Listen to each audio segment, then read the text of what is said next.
The most important step is not creating the mutual action plan, but to get it validated by your stakeholders, by the way. Because you can put whatever you want, but if they don't acknowledge that you have created this as a task, you're still at the loss.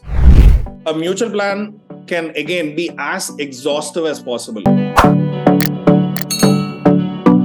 Mutual action plan is something that is a framework that you create or a plan that you create along with your prospect in defining who are the internal stakeholders that they will be working with your org and who are the external stakeholders that you will be working from your end to in their org actually on multiple steps. You will also try and understand what are the internal processes that they have, which is going to take how much time it's going to take actually well in advance. So for instance, if you're working with your champion, they let you know that the legal process takes about 1 month, where you need to capture the data simultaneously while the evaluation is going on. You need to start the legal process. So that's not taking another 1 month and delaying your signature date actually. Okay.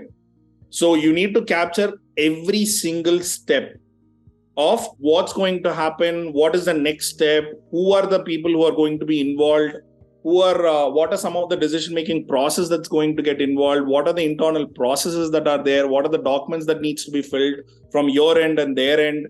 If there is an internal vendor document, new vendor registration that needs to be created, all of that you can check and create as a step along with the prospect. So you can create that accountability between the both of you.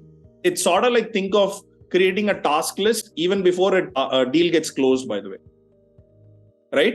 Most of us will create tasks within the HubSpot to follow up with the prospect, but you're also creating this and putting a task list on the customer. So the customer will not be shocked when you call suddenly on 25th of September and letting them know, hey, I'm waiting for the legal procedure documents. Can you send it across? Because you have already confirmed with the prospect and put it in writing, by the way.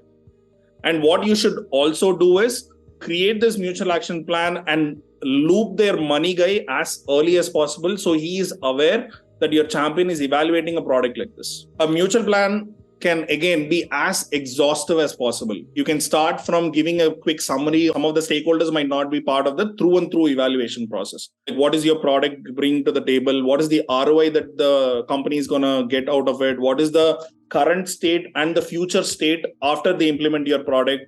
What does the pricing look like and stuff? And then you can move on to the list of dates and dependencies between both the people, and then you can also send it across to all the people and get it vetted. The most important step is not creating the mutual action plan, but to get it validated by your stakeholders, by the way. Because you can put whatever you want, but if they don't acknowledge that you have created this as a task, you're still at the loss, right? So you need to also get it validated by your stakeholders, by the way.